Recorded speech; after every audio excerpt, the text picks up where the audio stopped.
이전 성경 봉독하실 때에 역대하서 32장 1절에서 3절 말씀까지 제가 봉독해 드리겠습니다. 다 같이 기립하셔서 하나님의 말씀을 봉독하시겠습니다. 이 모든 충성된 일 후에 아수르 왕 사네립이 유다에 들어와서 견고한 성읍들을 향하여 진을 치고 쳐서 취하고자 한지라. 히스기야가 사네립이 예루살렘을 치러 온 것을 보고 그 방백들과 용사들로 더불어 의논하고 성 밖의 모든 물 근원을 막고자 하며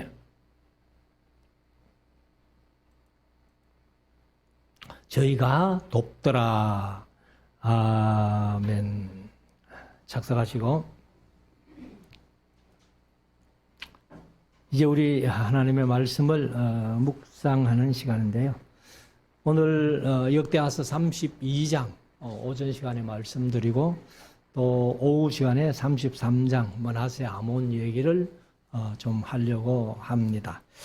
히스기야가 이제 지난 31장에서 아주 왕이 되어서 선한 정치를 했지요.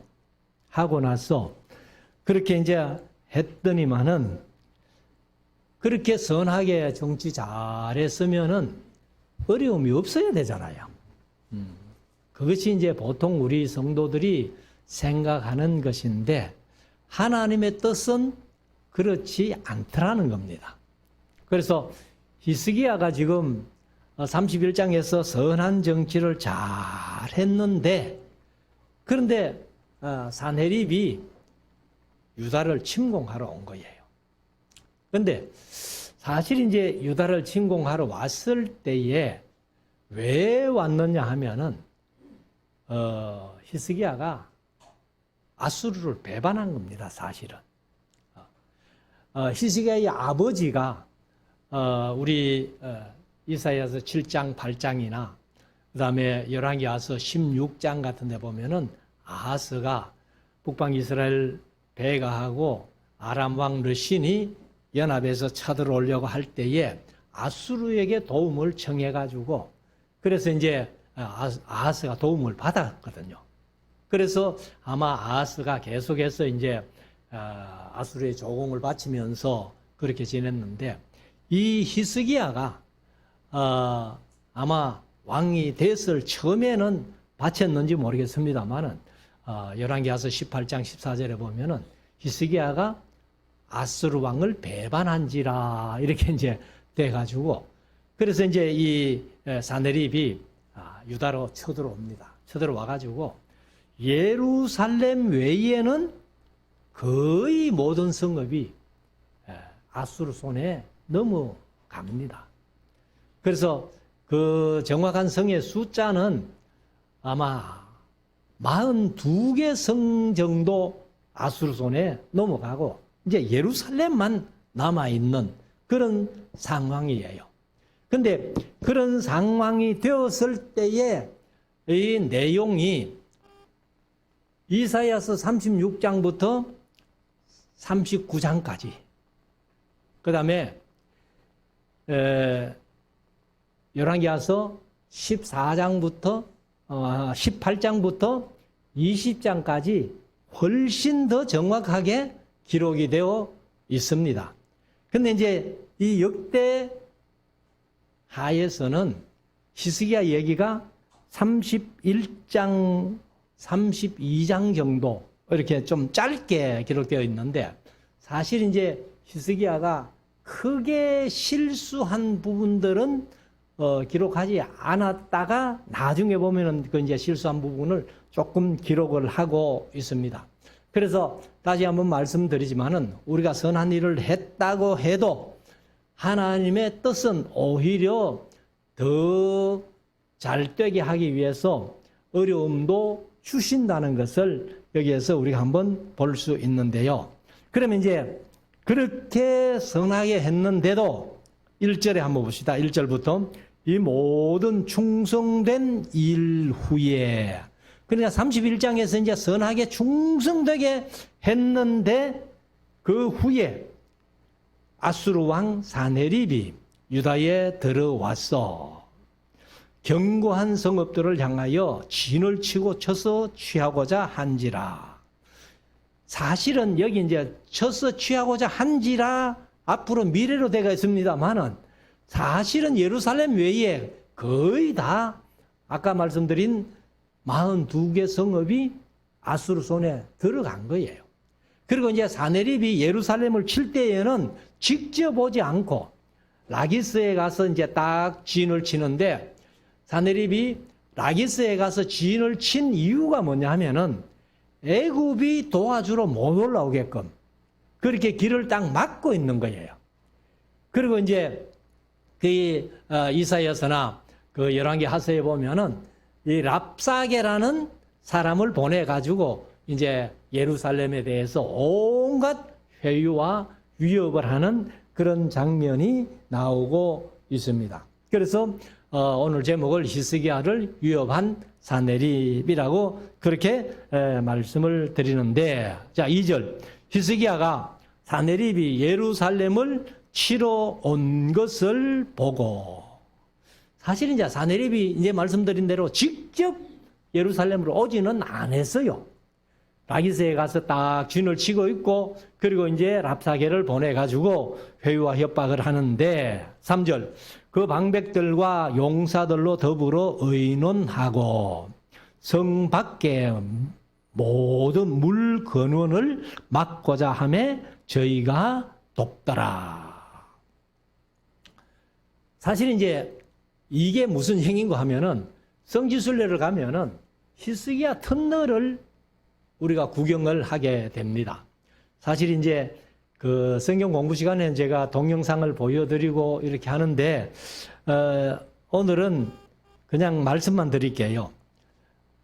사실은 이제 성 밖에, 예루살렘 성 밖에 기온샘입니다.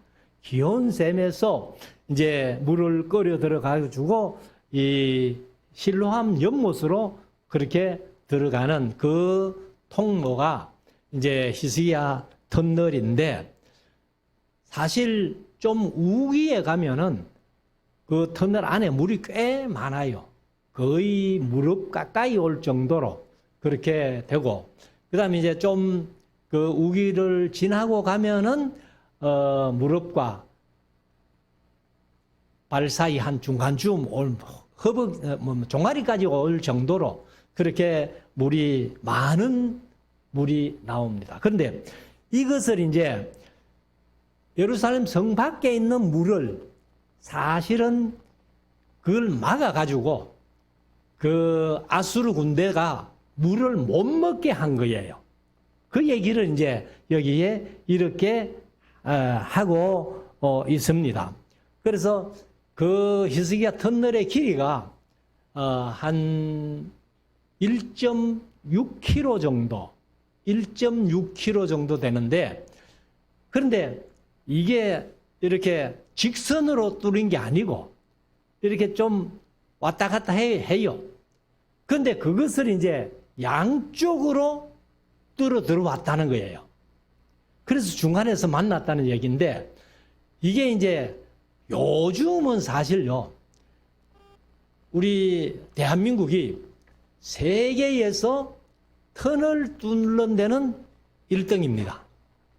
그러면 터널을 양쪽에서 들어오는데 오차가 10cm도 안 난다는 거예요. 그만큼 이제 기술이 좋았는데, 그때 당시에 그러면 BC 700년경이거든요. 그때 당시에 일직선도 아니고 이렇게 왔다 갔다 하는 그런 터널을 양쪽에서 들어와 가지고 같이 만난다는 것은, 이거는 뭐 그렇게 표현을 안 했습니다만은 완전히 불가사의한 그런 얘기입니다. 그래서 이제 그 가이드가 얘기를 하는데 보니까 이 바위 결을 따라 들어왔다는 거예요. 바위 결을 따라서 이렇게 받으러 온 것이 양쪽에서 들어와 가지고 그렇게 만났다 하는 건데, 사실은 이제 이 기온 샘물이 성으로 들어와 가지고 이제 다윗성 쪽으로 이렇게 가는데 실로암 못으로 물이 흘러가는 겁니다. 그래서 사실 이제 지난번에 제가 18년도죠. 그때 갔을 때에 들은 얘기가 지금 우리가 이제 실로암 연못이라고 하는 그 연못을 저도 뭐 처음에 2008년도에 갔을 때는 그 연못을 실로암으로 알았어요. 그런데 이제 18년도 갔을 때인가 그 실로암이 아니다. 그 실로암 연못에 있는 그 넘에 가면은 이 실로암이 절반은 발굴됐고 절반은 사유지라 가지고 발굴이 안 됐다는 겁니다. 그래서 지금 이제 사람들이 얘기하는 거 보면은 지금 우리가 알고 있는 실로암이 본래 실로암이 아니다. 그 뒤에 실로암이 있다. 뭐 이런 식으로 이제 그런 얘기를 하는데 아무튼 이 히스기야가 그 기온 샘물을 막아가지고 아수르 사람들은 샘물을 못 먹게 하고 그리고 이제 히스기야 터널을 통해 가지고 터널이 뭐 넓지도 않습니다. 뚱뚱한 사람, 굵은 사람은 아마 그 터널 빠져나가지도 못할 그런 곳도 있을 거예요. 그래서 장정 어깨 넓이 정도, 그거보다 조금 더 뭐 넓을지 모르겠습니다만은 그런 터널이 1.6km 정도 돌 수 있는데 양쪽에서 받으러 왔다 하는 것을 이제 말씀을 드리는데 자, 4절. 이에 백성이 많이 모여 모든 물 근원과 땅으로 흘러가는 시내를 막고 이르되 어찌 아수르 왕들로 와서 많은 물을 얻게 하리요 하고 그래서 이제 이 아수르 사람들은 못 먹게 요즘으로 말하면 우물을 이렇게 덮어 씌운 것 아니냐 이렇게 봅니다만은 그리고 이제 터널 뚫어 가지고 물을 실로암으로 빼는 건데 자 5절 히스기야가 세력을 내어 퇴락한 성을 중수하되 이제 개혁개정은 무너진 성벽을 보수하되 이렇게 했습니다. 망대까지 높이 쌓고 또 외성을 쌓고 다윗성에 밀로를 경곡해 하고 병기와 방패를 많이 만들고 이것은 이제 전부 아수르가 쳐들어왔으니까 이제 전부 전쟁 준비지요, 사실은. 자, 6절. 군대 장관들을 세워 백성을 거느리게 하고 성문, 광장, 자기로 무리를 모으고 그러면 성문, 광장,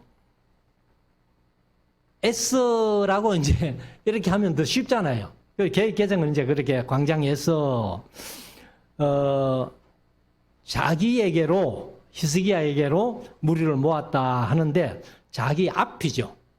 이제 히스기야서에 있으니까 무리들을 앞에 모으고 말로 위로하여 가로되 그러면 이제 백성들은 아수르가 다른 42개의 성읍을 이미 점령했고 예루살렘에 남아있는 그런 상태에서 또 랍사게가 와가지고 온갖 회유와 협박을 할 때에 백성들이 얼마나 두렵겠어요. 그런데 히스기야가 그 백성들을 모아놓고 이제 위로하는 말로 얘기를 합니다. 어떤 얘기를 하는가 하면은 7절 너희는 마음을 강하게 하며 담대히 하고 아수르 왕과 그 좇는 무리로 인하여 두려워하며 말며 놀라지 말라. 우리와 함께하는 자가 누구예요? 여호와 하나님이시죠. 여호와 하나님이 저와 함께하는 자보다 많다. 이것을 경험한 사람이 누구예요? 야곱이 창세기 32장에서 경험을 했고 게하시가 그 아람 나라 군대가 엘리사를 잡으러 올 때에 이걸 보았잖아요. 그걸 이제 우리가 마하나임이라고 그렇게 표현을 하는데 하늘의 군대, 하나님의 군대가 바로 천사들이죠. 그래서 요한계시록 4장에 보면은 그 천사의 수가 만만이요 천천이다. 그래 만만이나 천천이나 다 많다는 뜻이에요. 뭐 만 곱하기 만은 1억이고 천 곱하기 천은 100만인데 천사의 숫자 이제 내가 알았다. 1억 100만이다. 그게 아니고 우리 경상도 말로 하면은 억수로 많고, 제가 전라도 가서 강의를 하면서 경상도에서는 억수로 많다 하니까 전라도 사람들 자기들은 허벌나게 많다 이랬더라고. 그래서 충청도 사람은 얘기를 안 합니다. 아무튼 우리와 함께하는 자가 저희와 함께하는 자보다 훨씬 크다는 거예요. 많다는 거예요. 자, 8절. 저와 함께하는 자는 육신의 팔이요 사람의 팔이지만은 우리와 함께하는 자는 우리의 하나님 여호와시라. 반드시 우리를 도우시고 우리를 대신하여 싸우시리라. 하매 백성이 유다왕 히스기야 말로 인하여 안심하니라. 이게 믿음이죠. 이게 신앙이죠. 그래서 이 성경 속에서는 전쟁에 관한 얘기를 가끔 하는데, 요나단은 전쟁이 사람의 숫자가 많고 적음에 달려 있는 게 아니다. 그리고 다윗은 전쟁은 여호와께 속했다. 그렇게 고백을 하잖아요. 그렇기 때문에 이제 이 히스기야가 백성들을 모아놓고 우리와 함께하는 이는 여호와 하나님이신데 그 하나님이 우리를 대신해서 싸워 주실 것이다 하고 위로하는 말을 하니까 백성들이 안심했다. 이게 이제 믿음이라는 거죠. 히스기야가 아무리 위로하는 말을 해도 백성들이 못 믿으면은 안심이 안 되잖아요. 우리가 때로 이 세상을 살아가면서 여러 가지 어려운 일을 만날 때에 말씀으로 우리가 위로받잖아요. 말씀을 보면서 또 말씀을 들으면서 설교를 통해서 예배를 통해서 이렇게 이제 위로를 받는데, 그 위로가 내게 와 닿아서 믿음으로 그것을 받아들일 때 안심이 되는 거지, 믿음으로 받아들이지 못하면은 안심이 안 된다는 겁니다. 그래서 말씀은 말씀이고 내 형편은 내 형편인데, 이렇게 되면은 우리가 하나님을 경험할 수 없다는 거예요. 그래서 반드시 우리는 믿음이라는 것을 체험적인 믿음을 가져야 된다. 이렇게 말씀드리는데, 자, 9절. 그 후에 아수르 왕 사네립이 그 온 군대를 거느리고 라기스를 치며, 이제 라기스로 갔죠. 그 신복을 예루살렘에 보내어, 그 신복이 랍사게입니다. 랍사게를 보내가지고 유다 왕 히스기야와 예루살렘에 있는 유다 무리에게 고하여 이르기를. 그래서 이제 랍사게란 사람이 예루살렘으로 와가지고는 그 히스기야의 신복들, 신하들을 이렇게 보면서 이제 얘기를 합니다. 자, 10절. 아수르 왕 사네립은 이같이 말하노라. 너희가 예루살렘에 애워사여 있으면서 무엇을 의뢰 하느냐.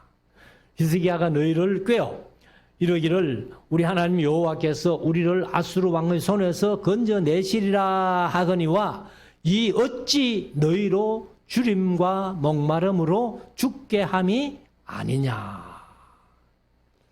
그래서 이 이사야서나 열왕기 하서에 보면은 너희들이 소변을 먹게 될 거다. 물이 없으니까. 그렇게 했는데, 그런 소리 듣기 전에 히스기야는 미리 이 귀한 샘물을 예루살렘으로 끌어들여 가지고 물 준비는 충분히 해놨다는 거죠. 그런데 그것도 모르니까 이제 랍사게가 이 소변을 먹을 놈들이라고 그렇게도 얘기를 하는데, 자, 12절. 이 히스기야가 여호와의 산당들과 단들을 제하여 버리고 유다와 예루살렘에 명하여 이르기를 너희는 다만 한 단 앞에서 경배하고 그 위에 분향하라 하지 아니하였느냐. 뭐 이거는 히스기야가 31장에서 잘 했잖아요. 그래서 13절. 나와 내 열조가 이방 모든 백성에게 행한 것을, 요거 이제 나와 할 때 내가 누구요? 사네립 아수르 왕이에요. 아수르 왕이 이제 이 예루살렘을 치러 오기 전에 이미 721년에 사마리아도 멸망시키고 그 주위의 나라들을 다 이제 멸망시켜서 속국으로 만들었는데 이제 예루살렘은 남아 있는 거예요. 그래서 이방 모든 백성에게 행한 것을 너희가 알지 못하느냐? 열방의 신들이 능히 그 땅을 나의 손에서, 아수르 왕의 손에서 건져낼 수 있었느냐? 이방 나라들이 다 각 민족들이 아수르에게 점령당하니까 이제 이 사네립이 큰 소리 치는 거예요. 바로 이게 교만이라는 거예요. 그래서 이 남방 유다나 북방 이스라엘이 망한 이유도 한마디로 말하면 교만입니다. 또 열국들도 바벨론, 아수르 뭐 어떤 나라 할 것 없이 우리가 이사야서 13장부터 23장까지, 예레미야 46장부터 51장까지, 그리고 에스겔서 25장부터 32장까지 열국들의 멸망을 예언을 하는데 그 열국들이 멸망하는 것도 다 한마디로 원인을 얘기를 한다면은 교만 때문에 이렇게 되는 거예요. 그래서 우리가 현재도 저와 여러분들이 세상 살아가는 삶 속에서 절대로 교만하면 안 된다. 그래서 잠언서에는 교만은 패망의 선봉이라고 그렇게 말씀을 하고 있습니다. 자, 14절. 나의 열조가 진멸한 열국의 그 모든 신 중에, 이제 각 나라들이 다 자기들의 신을 섬기면서 그 신 중에 능히 그 백성을 내 손에서 건져내었기에 너희 하나님이 능히 너희를 내 손에서 건지겠느냐. 그렇게 이제. 그러니까 다른 신들은 사람이 만든 신이기 때문에 그 나라들을 건지지 못했어요. 그런데 이스라엘을 향해서도, 특별히 남방 유다 예루살렘을 향해서도 너희 하나님이 아수르 왕의 손에서 감히 건질 수 있겠느냐? 다른 나라 신들도 다 못 건졌는데 이렇게 이제 얘기를 합니다.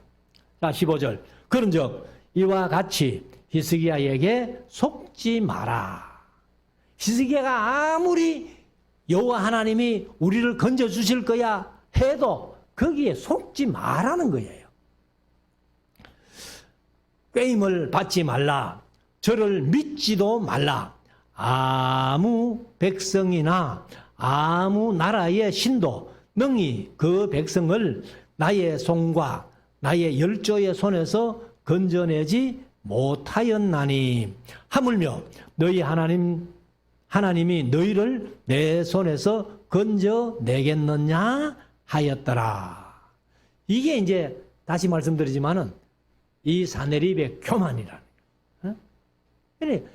다른 신들은 사람이 만들었기 때문에 그게 신이 아니기 때문에 그렇게 했지만은 여호와 하나님은 이 세상을 만드시고 출애굽기 19장의 말씀대로 세계가 다 내게 속해였다. 이렇게 말씀하시면서 세계가 다 하나님의 손에서 좌우되는, 그래서 다니엘이 바벨론에 포로 잡혀가가지고 그 중에 깨달은 것 중에 하나가 또 이거잖아요. 이 세상은 다 하나님이 주관하신다. 다른 나라에 신이 있다면은 그것은 거짓신이고 하나님만이 참신이다.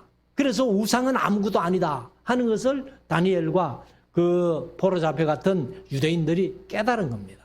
그래서 여기 사네립이 이제 하나님에 대한 망발을 늘어놓는 겁니다.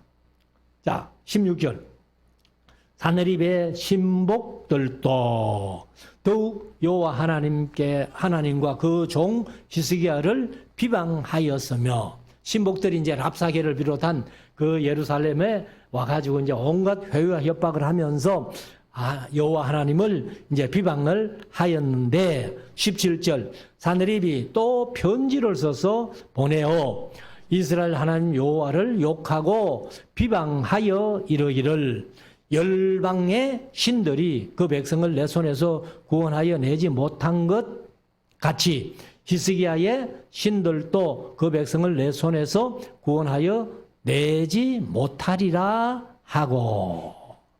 그리고 이제 18절에 사네립의 신하가 랍사게인데 유다 방언으로 크게 소리질러 예루살렘 성 위에 있는 백성을 놀라게 하고 괴롭게 하여 그 성을 취하려 하였는데, 여기 이제 랍사게가 유다 방언으로 막 얘기를 하니까 히스기야의 신하들이 우리가 아람 방언을 아니까 유다 방언으로 하지 말아 달라는 거예요. 백성들이 들으면은 두려워하니까. 그래서 이 히스기야의 신하들이 우리에게는 아람 방언으로 해도 우리가 충분히 알아들으니까 그렇게 좀 해달라 하니까 이 랍사게가 또 그게 거절하잖아요. 내가 너희를 위해서 하는 얘기가 아니고 백성들이 다 들어야 돼. 그러면서 유다 방언으로 이제 막 난리를 치고, 또 이제 이 히스기야 사네립이 히스기야에게 편지를 보낸 것도, 이것도 이제 이사야서나 그 열왕기 하서에 보면 좀 세밀하게 이렇게 하고 이제 그 편지를 들고 성전에 올라가 가지고 또 히스기야가 기도하고 뭐 이렇게 하는 장면이 나오는데, 그 이후에 이제 이사야를 통해서 하신 말씀이 있죠. 그 아수르 군대 두려워하지 마라. 두려워하지 말고 하나님께서 아마 함께 하셔가지고 이 아수르 군대를 전멸시킬 거야 했는데, 그날 밤에 얼마나 죽었어요? 18만 5천 명이 다 죽은 거예요. 사실 이제 하나님께서 여기는 사자를 보내어서 이렇게 얘기를 했는데, 사자가 이제 천사를 보냈다고 이렇게 번역을 했었는데, 이 천사보다는 사자가 맞아요. 그래서 천사는 이제 히브리어로 케루빔 이렇게 얘기를 하는데, 사자는 그냥 말라크거든요. 그러니까 그 심부름 하는 사람은 천사가 맞아요. 맞지만은 이 성경책에 이제 그 원어 그대로 번역한다면은 천사보다는 사자가 맞다 이렇게 보는데, 아무튼 이제 이 히스기야가 그 말로 그 랍사게가 이제 회유와 협박을 하고 편지를 보내가지고 하고 하니까 19절에 저희가 예루살렘의 하나님을 회방하기를 사람의 손으로 지은 세상 백성의 신들을 회방하듯 하였더라. 그러니까 이제 이스라엘이 섬기는, 히스기야가 섬기는 여호와 하나님도 다른 나라 신하고 동일하게 생각하는 거예요.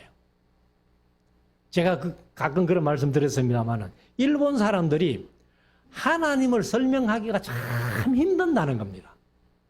그래서 우리 한국은 선교사님들이 이제 이 하나님을 어떻게 할까, 뭐라고 칭할까 이렇게 해가지고, 그래서 하나님 이렇게 이제 번역을 했다는 거예요. 그게 뭐 게일 선교사인가 하는 분이 그렇게 했다는데, 아무튼 그래서 우리는 뭐 하나님 하면은 사실은 이 히브리어도 엘로힘이나 엘이나 엘라흐나 뭐 이런 표현을 쓰는데, 그게 전부 그냥 일반 명사로 쓰면 그냥 신이에요. 엘로힘 하면 신들이에요. 그런데 우리 한국만 이제 하나님으로 번역을 해 놓으니까, 우리는 하나님 하면은 세상 사람들도 하나님 하면 됩니까? 안 됩니까? 안 되죠. 세상 사람은 할 줄도 몰라요. 근데 일본 사람들은요, 이 그냥 신으로 번역해 놓은 거예요. 중국도 가니까 신으로 번역해. 때로는 성경에는 상제라고 번역해 놓고. 그래서 일본 사람들이 하나님을 소개를 하면은 하나님이 특별한 유일신 하나님이 아니고, 일본이 뭐 귀신이 뭐 700만, 800만이라 그런 얘기를 하는데, 700만 중에 하나, 800만 중에 하나. 근데 똑같은 신으로 보는 거예요. 그러니까 이제 여기 사네립도 여호와 하나님을 일반 나라 신들로 같이 보는 거예요. 그렇게 이제 회방하듯 하는데, 자, 20절. 이러므로 히스기야 왕이 아모스의 아들 선지자 이사야로 더불어 하늘을 향하여 부르짖어 기도하였더니 여호와께서 한 천사를, 여기 이제 그렇게 번역했잖아요. 여호와께서 한 천사를, 그러니까 한 천사를 하면은 원어로 케루버 하든지 그렇게 이제 단순히가 케루버 이렇게 해야 되는데 여기는 말라크라고 번역해. 원어가.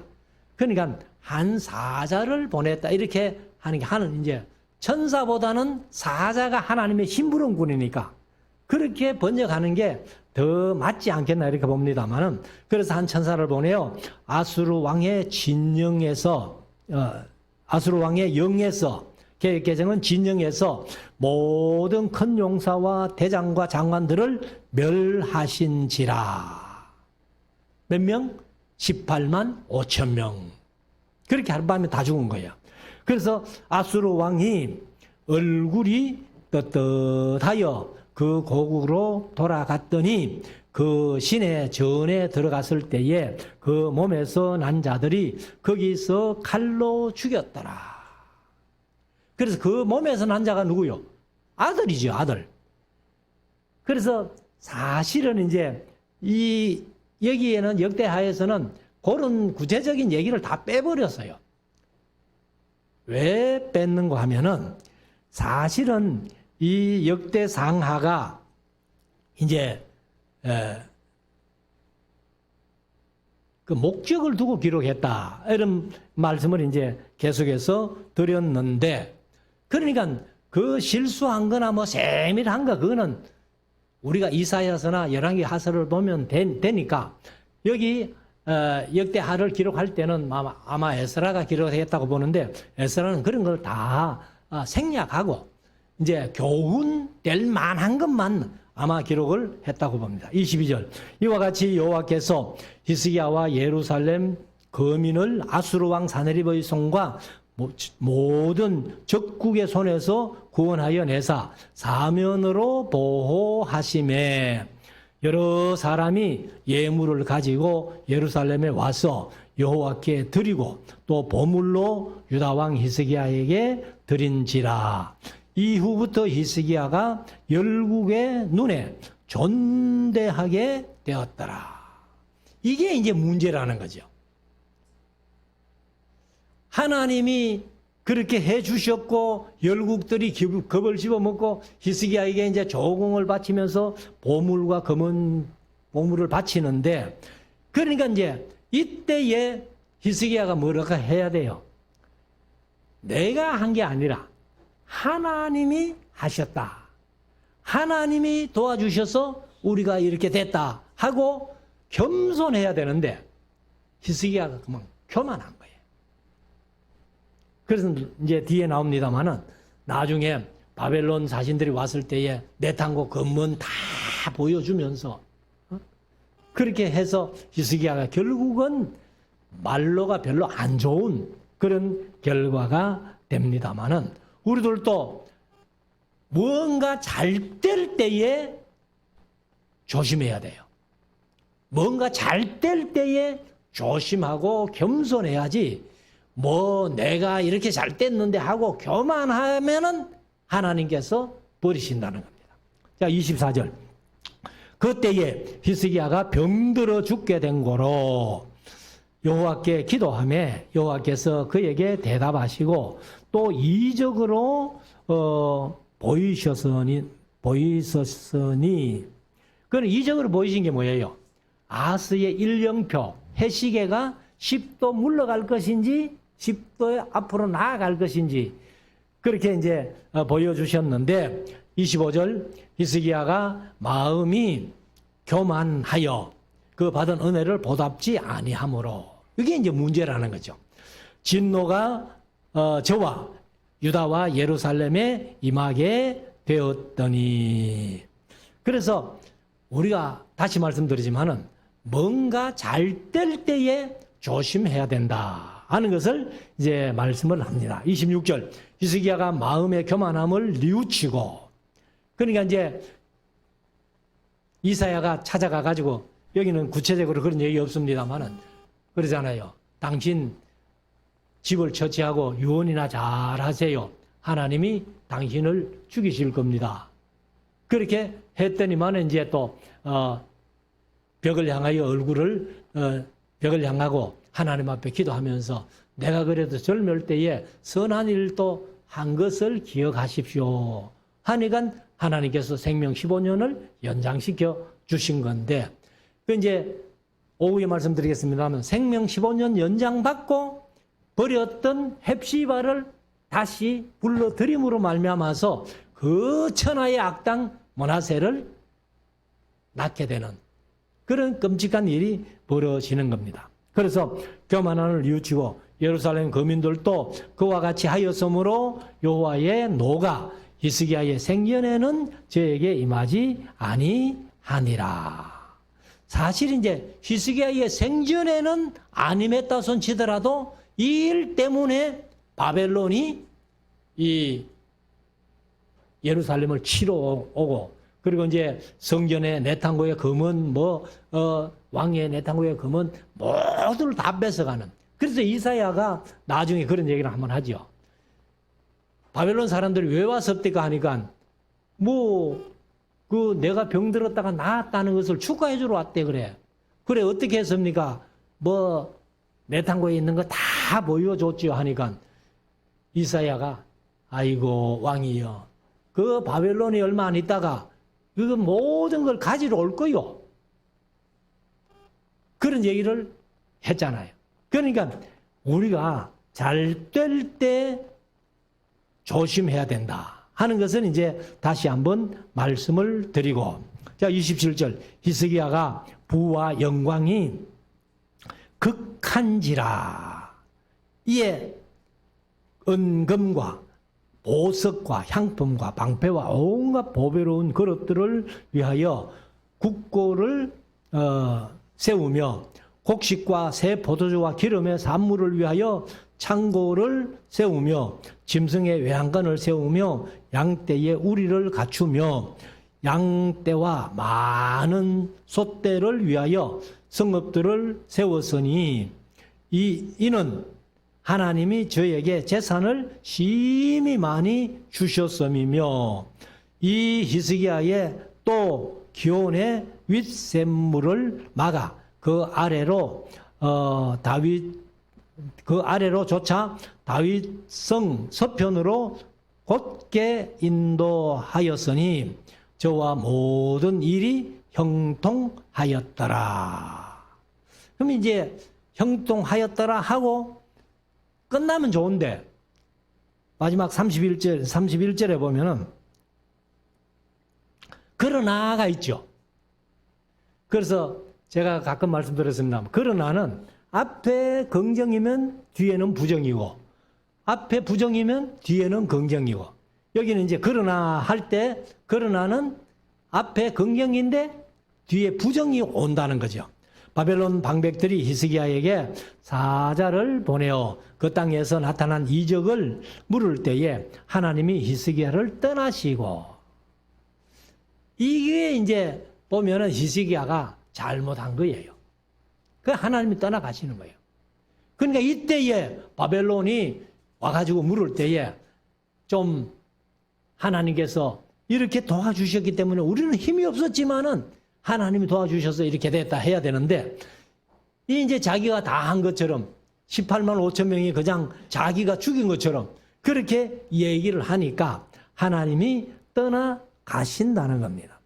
그래서 이사야서 1장 8절에 보면은 이런 말씀이 있습니다. 딸 시온은 포도원의 망대같이 원두밭의 상징막같이 에워싸인 성읍같이 겨우 남았다.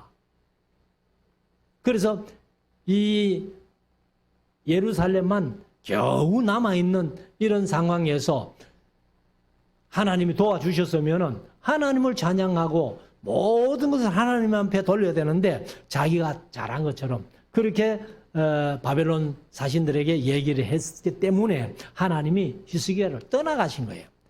그래서 히스기야를 떠나시고 그 심중에 있는 것을 다 알고자 하사 시험하셨더라. 시험을 잘 봐야 되는데 히스기야는 시험을 못 봤다는 겁니다. 자, 32절. 히스기야의 남은 행적과 그 모든 선한 일이 아모스의 아들 선지자 이사야의 묵시책과 유다와 이스라엘 열왕기에 기록되니라. 아마도 히스기야의 구체적인 것들은 이사야서 외에 아마 이사야의 묵시책이 또 있는가 봐요. 그러면 이사야의 묵시책 할 때는 아마 이사야서에 보면 24장부터 27장까지가 이사야의 종말론이라고 그렇게 말씀드리는데 아마 이사야의 종말론을 쓸 때의 히스기야 얘기도 세밀하게 아마 더 기록했지 않겠나 이렇게 봅니다. 그래서 이제 히스기야 사건이 이사야 36장부터 39장까지 열왕기하서 18장부터 20장까지 내용이 우리가 볼 때는 뭐 충분하다고 보는데 이보다 더 세밀한 것은 이사야의 묵시책이라는 책이 아마 따로 있지 않겠나 이렇게 짐작을 합니다. 자, 마지막 33절. 히스기야가 그 열조와 함께 잠에 죽었다가 말이죠. 온 유다와 예루살렘 거민이 저를 다윗 자손의 묘실 중 높은 곳에 장사하여 저의 죽음에 존경함을 표하였더라. 그 아들 므낫세가 대신하여 왕이 되니라. 그래도 뭐 히스기야는 백성들은 그래도 뭐 잘했다 해가지고 왕의 묘실 중에서도 높은 곳에 히스기야를 장례식했다 이런 얘기를 하고 있습니다. 그래서 이제 오후에 가면은 이 33장에서 이제 므낫세 얘기, 그 다음에 므낫세의 아들 아몬 얘기가 짧게 이렇게 나옵니다만은 이 히스기야가 뭘 잘못했는가 하는 것을 우리가 느낄 수가 있습니다. 그래서 저와 여러분들이 다시 한번 말씀드리지만은 잘 될 때에 교만하지 말고 겸손하게 모든 영광을 하나님 앞에 돌릴 때에 하나님이 우리를 떠나시지 않고 우리와 함께 늘 임마누엘 해 주실 것을 믿습니다. 그 임마누엘의 하나님을 경험하며 누리는 우리 모두가 될 수 있기를 주의 이름으로 축원합니다.